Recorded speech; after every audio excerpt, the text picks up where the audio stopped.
4 ٹھونگے مارے ہیں اور چلا گیا جناب۔ اللہ کی قسم یہ نماز کبھی بھی آپ کو برائیوں سے کبھی نہیں روکے گی۔ رسول اللہ صلی اللہ علیہ وسلم کے پاس بھی مسجد کے اندر رسول اللہ صلی اللہ علیہ وسلم بیٹھے ہیں، ایک شخص آیا باہر سے، جلدی جلدی نماز پڑھ کے رسول اللہ صلی اللہ علیہ وسلم کو کہتا ہے السلام علیکم یا رسول اللہ۔ پیارے نبی صلی اللہ علیہ وسلم نے فرمایا ارجع فصلی فإنک لم تصلی، جا کے نماز پڑھ، تو نے نماز پڑھی نہیں ہے، تیری نماز ہی نہیں۔ اس نے رکوع بھی کیے، اس نے سجدے بھی کیے، اس نے قیام بھی کیے، اس نے اتحیات بھی پڑھا، پیارے نبی صلی اللہ علیہ وسلم نے فرمایا تیری نماز ہی نہیں ہے۔ 3 بار اس کو واپس لوٹایا، تیسری بار آ کے بیٹھ گیا۔ اللہ کے نبی صلی اللہ علیہ وسلم مجھے بتائیں نماز کیسے پڑھوں؟ پیارے نبی صلی اللہ علیہ وسلم نے فرمایا قیام کر حتی تطمئن قائما، مطمئن ہو کہ تیرا قیام ہو، ثم ارکع حتی تطمئن راکعا، صحیح البخاری کی حدیث ہے، آرام اور سکون سے رکوع کر، پھر رکوع سے سر اٹھا، آرام سے کھڑا ہو، دعائیں پڑھ، پھر سجدے میں جا، آرام سے سجدہ کر۔ یہاں پر 3-4 منٹ لگاتے ہیں، کئی بھائی تو 3 منٹ 2 منٹ کے اندر 4 فرض پڑھ کے چلو جی جلدی جلدی وہ گئے۔ اللہ کی قسم ایسی عبادتیں کبھی ایسی عبادتیں ہمیں برائیوں سے نہیں منع کریں۔ میں نے ایک بھائی سے کہا بھائی آپ نے نماز بڑی تیز پڑھی ہے، کالج کے اندر ہم جماعت کرواتے ہیں، اس کو پہلے 4 رکعتیں پڑھتے ہوئے دیکھا، میں نے کہا 2-2.5 منٹ ہے بھائی جماعت میں کو تو پڑھ لیں، پڑھ لی اس نے۔ جماعت کے بعد میں نے اس کو بٹھایا، بھائی آپ نے بڑی تیز نماز پڑھی، اس کا فائدہ ہی نہیں ہے۔ کہتا اللہ نے قبول کرنی ہے۔ اللہ کی قسم یہ دین سے دوری کی علامتیں ہیں۔ جو یہ کہہ دیتے چھوڑیں جی اللہ قبول کرے گا، اس کا مطلب ہے رسول اللہ صلی اللہ علیہ وسلم کے آنے کا کوئی مقصد پھر نہ ہوا۔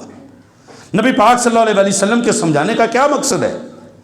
چھوٹی چھوٹی غلطیوں پہ نبی علیہ الصلوۃ والسلام نے اپنے صحابہ کی اصلاح کس لیے فرمائی ہے کہ یہ نماز وہ ہوگی صلو کما رأیتمونی اصلی، جو میری نماز کے مطابق ہوگی وہ نماز قابل قبول ہے۔ میرے بڑے نئے بھائی آتے ہیں، کئی چہرے صرف جمعے کے دن نظر آتے ہیں، انشاءاللہ امید ہے وہ کہیں نہ کہیں نماز پڑھتے ہوں گے۔ تو میرے بھائی نماز وہ قابل قبول ہے جو رسول اللہ صلی اللہ علیہ وسلم سے ثابت ہے، جو نبی کریم صلی اللہ علیہ وسلم نے نماز پڑھی ہے وہ نماز قابل قبول ہے، اور وہ نماز کے اندر اخلاص پیدا ہوگا۔ اپنی مرضی کی نمازیں، اپنے مولوی کی مرضی کی نمازیں وہ نہ قبول اللہ نے کرنی ہے، اور بھائی نہ ہی ان کے اندر اخلاص پیدا ہو سکتا ہے، اور نہ ہی ایسی عبادتیں کبھی ہمیں اللہ تبارک و تعالیٰ کا قرب حاصل کرنے کا ذریعہ بن سکتی ہیں۔ اگر عبادت کرنی ہے تو وہ کرنی پڑے گی جو رسول اللہ صلی اللہ علیہ وسلم نے ہمیں بتائی ہے۔ انشاءاللہ آئندہ اللہ نے جب موقع دیا تو آپ کو نماز کا طریقہ بتانا ہے انشاءاللہ۔ کچھ بھائیوں نے کہا کہ وضو کا طریقہ بھی بتائیں کہ وضو کیسے کریں، وضو کے اندر بڑی ساری غلطیاں ہیں۔ انشاءاللہ یہ بھائی مسائل، ہم فضیلتیں سنتے رہتے ہیں، اہمیتیں سنتے رہتے ہیں، مسائل کو بیان کرنا چاہیے۔ تمام علماء کو خطبات جمعہ کے اندر خاص طور پہ مسائل بیان کرنے چاہیے۔ لوگ مسائل سے دور ہیں، صرف آ کے کانوں کا چسکا بنا کے یہ فضیلتیں سن کے اٹھ کے چلے جاتے ہیں۔ لیکن اب ہم نے انشاءاللہ یہ مسائل بیان کرنے ہیں کہ نماز ہم نے کس طرح پڑھنی ہے، کون سا رکن کس طرح ادا کرنا ہے، کس رکن پہ ہم نے کیا پڑھنا ہے۔ سارے بھائی انشاءاللہ باقاعدہ طور پہ کوشش کریں ٹائم پہ آنے کی۔ اللہ ہم سب سے راضی ہو جائے، اللہ ہم کو عمل کرنے کی توفیق عطا فرمائے۔ آخر دعوانا الحمدللہ۔